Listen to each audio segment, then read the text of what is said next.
That's obviously what the women were looking at when they're like, they literally went feral over the wiggle. The wig, they're like,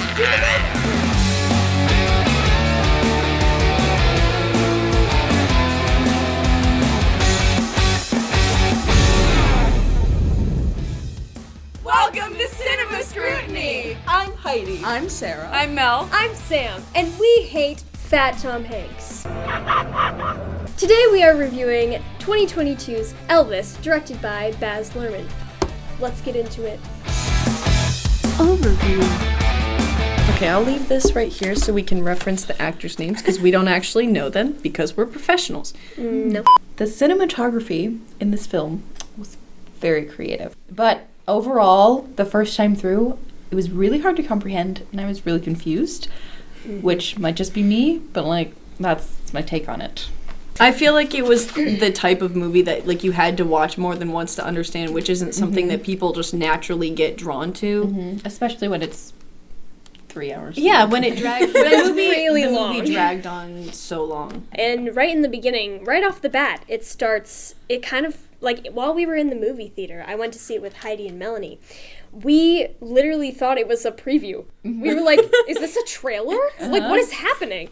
And the beginning, also very creepy. So. Unnecessary. Yeah. Unnecessarily creepy.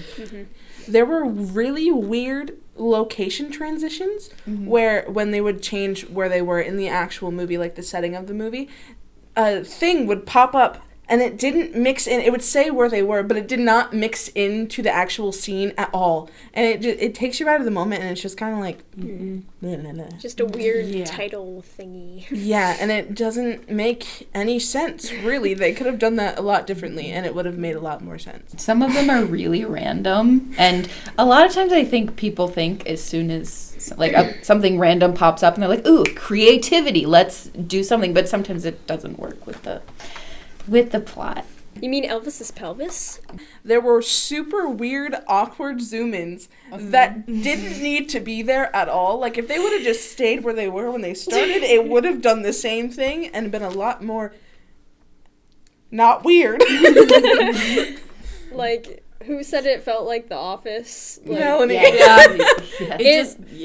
There's a time and a place for the random zooms, and it is not Elvis Presley. Thank you. Office. It's The Office. Yes. It dragged me out of a lot of scenes that I felt could have had a lot more impact had they not had weird camera zoom-ins or the weird transitions that you were talking about. Yeah. Just dragged you out of a lot of scenes and you're like, oh, this could be really emotional or really funny or it was just awkward instead, and you're like, this doesn't fit with what you should be going for. All of a sudden, you're in Fat Tom Hanks' nose. That is not where I want to be while watching a movie. No one wants to be near Fat Tom Hanks. Not at all. He's really sweaty. He's so sweaty. The whole movie is so damp. They don't need to be that wet all the time. I understand that stage lights are very hot. I've been there. We've all been there. We've been there. You don't come out looking like you just got thrown into a swimming pool. That's not how that works. Sorry, I got a little heated on that topic. Sarah gets heated about damp costumes. Speaking of 15 minutes. The costume design was very, very realistic to the time period. Specifically, Priscilla, hot mama. Oh my gosh. Girl was on fire. Yes. Her costuming was fantabulous.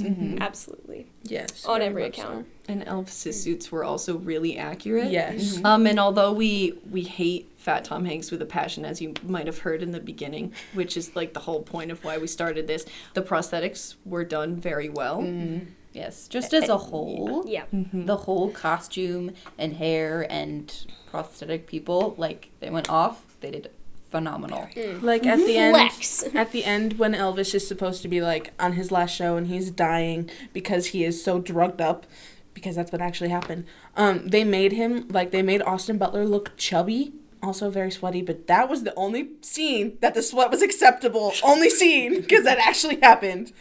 Acceptable sweat. Acceptable sweat. But the prosthetics that they used on him also looked extremely realistic, and it's so good that it's almost unnoticeable unless you really pay attention to it. Right, like, and they show some of like the actual clips of Elvis, and in some of the parts I thought I got confused. I'm like, is this actually Elvis or is this Austin Butler? Like, who is this? Like, I actually got confused because they did it so well. Yeah, they blended it all really well. Like, putting in those old clips of real Elvis with Austin Butler, like, it made you just want to watch the movie, like, faster, if that makes sense. Because it was so freaking long. Baz. And also to go along with that, they had shots of crowds from, like, the actual performances mixed with, like, shots from, like, now. And you could not tell the difference between them. Like, the way that they edited it, it looked like it was old when it wasn't. And then they made the old stuff, like, blend. So cool. Sets. Whoa! Wow. I thought the sets were very accurate to the time, just like the costumes. Just everything tied in really well together. Especially the sets, they had a lot of cool setups that just flowed very well. There was a transition between, like, a record, I think, and then leading to, like, him in the studio, and it, like, kind of, like, it was very cool, and that was, like, the transitions into the sets were also really cool. Minus the ones that had the stupid names for no reason. Like, the giant Elvis letters, like, lit up. That was cool. Loved that so scene. Cool. It was really good. Sick. Dude, this is sick. And one we were really a big fan of was the Ferris wheel scene, was just very well set up. I really liked that one. Even though Fat Tom Hanks was creepy as usual, the Ferris wheel aesthetic was very aesthetically pleasing. Yeah.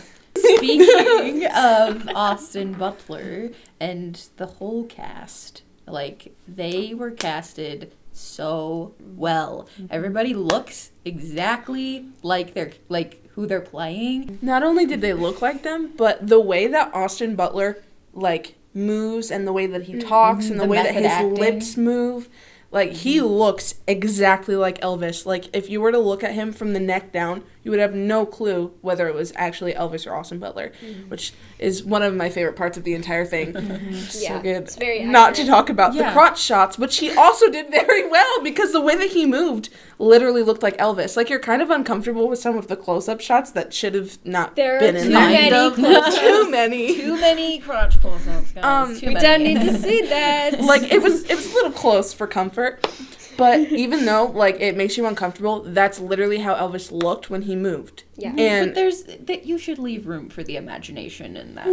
But that's obviously what the women were looking at when they're like, they literally went feral over the wiggle. Oh, it's scary. The wiggle. Like, I really appreciate it. I don't know. Listen, I don't know how to pronounce her name, but the scenes between Austin Butler and Dijon Mustard were so good. They were my favorite part. Yeah, I should just say, like, Elvis's character with Priscilla's character, they had really good chemistry. They did. They acted very well together, which I really appreciate that as well, that they take the time to not only make sure that the actors are accurate to the characters, but that they work well with the other actors. I feel like I over-explained that. Unlike the first girlfriend. Chemistry. Oh, yeah. Elvis, you've upset your mama. Oh my God. Literal human sandpaper she was. The most awkward character in the whole movie. Awful. Facts. Why? Facts. Why did she sound like that? She didn't have a very big part, but just how awkward she was, you're like, why is that one of the biggest things that I remembered about that? Yes, so she said the line, Elvis, you've upset your mama. And then there was silence for That whole scene 2 whole minutes. is It so felt like awkward. it was awful. Which I understand that was the intent, but, like, chill. It's uncomfortable. We are uncomfortable. Just like the scenes with Elvis and his mom, when they look like they're gonna make out. They are They're so like this close to each other, like skin to skin, about to, like, I don't know what's gonna happen there. My real thing is, like, most of this is just accurate to what actually happens. So you're watching it and you're uncomfortable, but you're like, it's even worse that that's what it was like. And these are just actors portraying things that really happened. You're like, oh, well, time to go crawl into a hole. It's like, why was Elvis so Sweet Home Alabama? And why did his mom call him Booby? Booby! We quote that on the daily now. We're all like, Booby! How do you pronounce that? Probably would be Dacker Montgomery. Oh my gosh. Yes. Dagger? Dacker? Darcy. Nope. Darcy. Darcy Montgomery. Correct us in the comments. I know you will. Hit that like button. And subscribe. Smash the subscribe button. For real. Smash the subscribe button. We all enjoyed the little cameo of Billy from Stranger Things, or Dacker Montgomery. His character, Steve Binder, was very funny. We enjoyed the sort of comedic relief, especially during that insufferable Santa Claus is coming to town scene with Fat Tom Hanks, because he would not let go of Santa. His obsession. He was obsessed to an unhealthy level. The Christmas special needs to die. Yeah. At least 30 minutes of content just about Santa and how he needs to wear this certain sweater to sing a song. Yeah, that part was definitely one of the parts that I He's felt... not wearing the sweater. He's not wearing the sweater. That part definitely dragged on a bit for me. Absolutely. Like, ready to have a temper tantrum over this sweater. Because of the freaking seamstress men. I was The talking about seamstress that. men. I kept Yeah. leaning over to Jonathan while we were watching it and saying, not for the seamstress men. Behind the camera is Mr. Jonathan Morgan. If we ever talk about Jonathan, that is him. He is right there the whole time. And he's the only reason why this is going to be somewhat successful. Watchable. Good. Very, very, very, very, very, very, very, very, very talented. That's his fiance. You couldn't tell. Eventually we'll force him to be on camera, so... Eventually. He's going to edit that Stick out. around! Well, while we're on the topic of characters, in 2007, there was an episode of iCarly that featured Austin Butler. And after that episode came out, there was a hoax that went around that he died.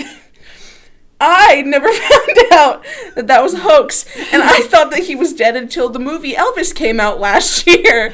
So from 2007 to 2022, myself, Sarah, believed that Austin Butler was not alive. When all of the trailers and stuff came out for Elvis, I was like, that guy looks like the guy that was on iCarly, but it can't be him because he's dead. And then I looked it up, and I was like, well, he's not dead. My life is alive. I don't know if anybody has seen this movie because it's very old. But in the movie, The Unsinkable Molly Brown, Austin Butler is not in that movie, but another guy named George Harvey Presnell is in the movie, and they look so alike. I can't even, like, they have to be related. Like, they are so, they look so alike. And this is random, but as a child, I used to say that George Harvey Presnell looks like a horse. Not that Looks like a horse? Austin Butler looks like a horse, but He looks like a guy He's that got looks some like a horse. horse-likeness. yes. He has horse attributes. I saw the trailer for Elvis, and I was like, that's Johnny Brown right there. Sponsored by Jimmy Dean. We don't have money. We aren't getting sponsored. Please give us food. Jimmy Dean! Along with the likenesses, Sarah actually pointed this out to me. I didn't actually know what the Colonel looked like in real life. Because, I was so uncomfortable by Fat Tom Hanks that I never ever wanted to see his face ever again. She showed me a picture of the actual Colonel next to Tom Hanks in the movie, and it's actually very accurate and scary. Mm-hmm. Very scary. Scarier than his heavy breathing in the voiceover. Which is Scarier so than great, because the Colonel was scary Yeah. in real life. He played him a little too well, and Which made us hate him. yeah. It's a sad truth. And our hate fuels us to make this channel and bring this content to you. As far as production actually went, the entire vibe of the movie I felt was set up pretty well, besides that beginning scene that made everyone uncomfortable. And I just didn't feel like that fit into it. But, as far as the vibe goes with everything, the aesthetic we were talking about, costume set, very much appreciate, the way they set things up to go with the time period. Like, I although really there were enjoyed things that pulled you out of the moment, overall, Yeah. it was set up so well. So this isn't what it's actually called, but I've been calling it the Defiant Pinky scene, where the Elvis is doing a show on a stage, and there's like the segregation people are talking like a while away, and I love how they did that scene because they're like, if you move a finger, you're gonna go to jail, and he's like, hee. And it's funny, and they got it in a camera shot too. Yeah. Like a looking camera shot, which looks so It's cool so because he's funny. like, his face wasn't like that. I just felt like who a chat in that knew? moment, like, yeah. I just found it weird in that scene. I found it weird in that scene that it's all security guards, but 95% of them are Navy SEALs. There are maybe 3 cops.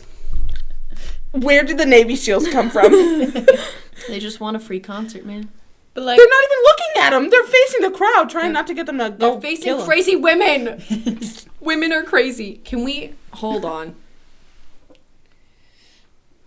It's about I'm to get going to be real. calm. The only thing I genuinely hated about this movie, besides Tom Hanks, was that they just implied the entire movie that women are crazy for men, and we really aren't. That's all. Men are kind of bad. Men are dumb. Anyway, who knew a pinky movement could be such a pivotal point in the film? Yeah, British Amen. people. I actually didn't notice that the first time I watched it, when I watched it alone. But after I you do said that, it, and and then I'm it, not like, came up, then I was like, oh my gosh. I didn't realize, like, because there was so much going on, because it cuts between the concert and, like, the military people being like, if you do anything as much as move a finger. And he goes, Move a finger. dramatic zoom in, just like in the movie. The first time Elvis is performing in his pink suit, the Colonel says about how Elvis is the forbidden fruit and that the ladies are feeling things they don't think they should enjoy, and it's really uncomfy, and I hate it a ton. It just makes it even worse that it's like a voiceover, so you can't escape it. It's like in your ears And the whole time. There's slow motion, like, scenes going on where the women are, like, reaching for him, and they just get older. The women get older, which makes it worse that, like, cougars. And then just scary And it's men. like, I understand that's how it was in the time, but oh my word. It just made you feel like you wanted to strip out of your own skin. But like, I And guess die. I guess if they were trying to portray how Elvis felt, maybe, like being sexualized in that time, like they did really well, because Because we're all We were uncomfortable. if I was Elvis, I would have been severely absolutely. uncomfortable. Obviously, most people should know who Elvis is, and if you do not, then shame on you. Why are you even watching this? Elvis. But I've come to notice I am quite a Harry Styles fan myself, if no one knew that. I noticed while watching Elvis, like, obviously I knew who Elvis was before, but they mentioned how he wore girly clothes and he wore girly makeup and, like, he was just different than everyone else. I realized that Harry Styles is the modern version of Elvis. He sells out stadiums. Women are obsessed with him. Not that he doesn't make out with random people in the crowd, but he wears flashy outfits when he's doing his concerts. And I don't know, there's just so many similarities. Like, even his hair. It's like history repeats itself or something. Yeah. He dressed like John Travolta in Grease for one of his concerts, probably a month ago now, that looked a lot like was on Elvis Halloween. because his hair was black, Yep. and it looked very similar to Elvis. And he sang Hopelessly Devoted from Grease, and I fangirled. And I still listen to that over and over again. Do we know what her actual name is? It is a name that I am not comfortable pronouncing because I will butcher it. Oh, Jonathan's gonna put the spelling here. Shanka Dakura. Dakura. Okay, Probably. So her, she played Big Mama Thornton. She was phenomenal. Like, she was only in it for a couple scenes, but like, whew, Yeah. the Yes. voice on that woman is so good. I loved her. I personally think that all of the Elvis songs and all of the songs from that actual time period fit in so well. Mm-hmm. And then Doja Cat started singing. And then she just popped up out of nowhere. It was not good. They should have just kept the song. So it started with Hound Dog, not the Elvis one, the one by Big Mama Thornton. And then it transitioned into "You Ain't Nothing But a Dog." And it just took you out of the moment so much, and it did not fit. That and while he was going on tour, there was a mashup of Viva Las Vegas and Toxic by Britney Spears. Also took you out of the moment, didn't mix in at all. The rest of the music was phenomenal. Yeah. That, not so much. Yeah. I agree with that point, especially like that beginning one. Like, Mama Thornton had me on the verge of tears, and then she came out of nowhere and the beat dropped, and I was like, I hate this. What's happening? It doesn't fit. It's awful. It just made you uncomfortable. And like I've said this so many times, but if you've ever seen Doctor Strange, where the Sorcerer Supreme, she hits Doctor Strange and he like comes out of his body and it's like a like very jarring experience. That's exactly how I felt when this music started playing. It takes you out of a moment. You're like, I was okay being here. You didn't need to add on to something that was good. Yeah, You trying killed it. modernize it is good. Mixing the eras, not Didn't okay. really work. Trying in the to- music yeah. aspect, considering it was, talking about Elvis, the king of rock and roll, not the Doja king Cat? of... Yeah. Yeah, he sold pretty well on his own without them having to like modernize the movie. I didn't personally like that. Favorite scenes? One of my favorite scenes, personally, was the Las Vegas rehearsal where Elvis has, like, all the, like, the band members and, like, all the instruments and the singers and, like, the drum set and, like, all of that musical stuff coming together during, like, the practice and the performance was amazing. Was just really, really cool to me because I'm a musical nerd and I like music. I really only have one favorite scene, just the one with the big letters, the big Elvis for the special, and he was singing If I Can Dream, and I really, really liked that. Like, I was on the verge of tears. It was very good. Made up for all the creepy manager stuff. It actually didn't, but we move on. I really like the scene before that, too, when he's laying on the ground with everyone and they're writing that song. And, like, right before that, too, when he's sitting in the studio by himself, just, like, kind of plucking out the keys on the piano. And then the guy's like, hey, yo, you ready for tomorrow? And he's like, let's write a song about how screwed up this nation is, which honestly fits for today, too. True. And then my favorite part of the entire movie is the last 10 minutes when it's all original clips of Elvis and, like, showing all of, like, what happened, and I don't know. It's just so cool because it's so real. There's like no specific scene with B.B. King that like I love because everything with B.B. King was super, super good. His voice was just super soothing throughout the movie. But I loved him. He played his character great. And that's not about the scene, but I love him. And then I really liked the scene where him and Priscilla are together.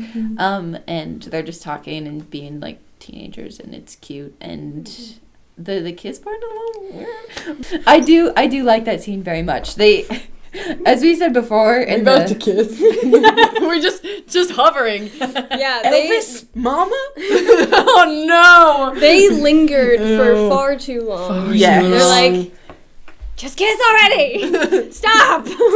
But overall, they portrayed like teens in love really well. Yes. I loved that scene. It was very romantic and cutesy. Yeah, and it made it so much more heartbreaking when they fell apart Exactly. because of things that really didn't have a lot to do with them, but just the Colonel manipulating once again. Yes. So Yeah.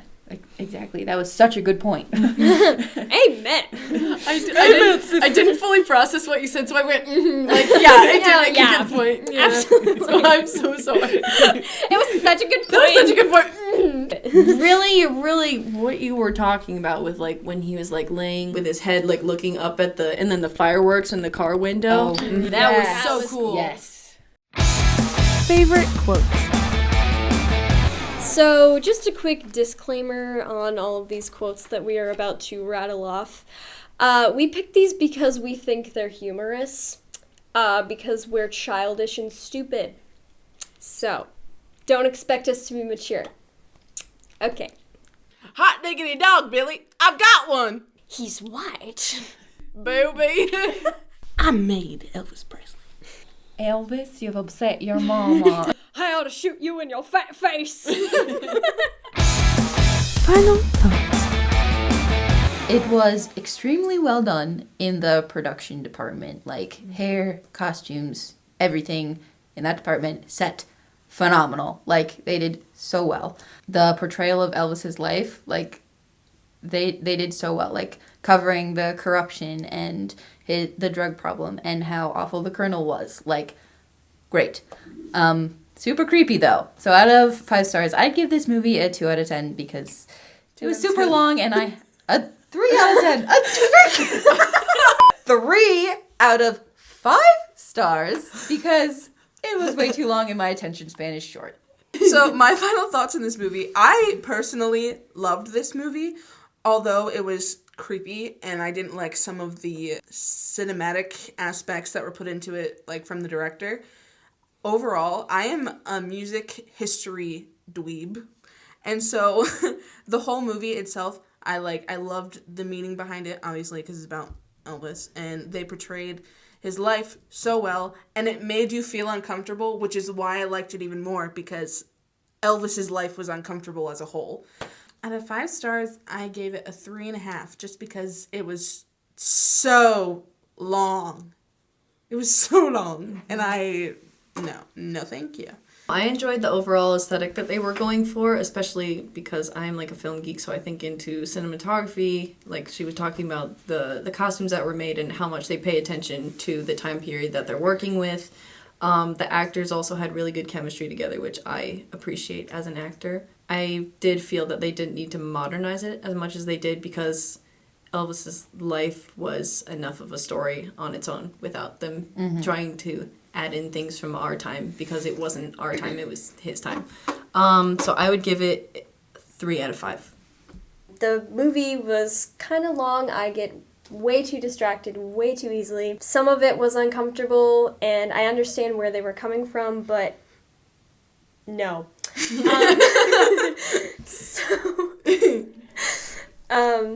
My final rating for this movie is 2 out of 5 stars, just because the Colonel really creeped me out. So, yeah. That's my opinion. Love it or hate it. It long. It creepy. 2 of 5.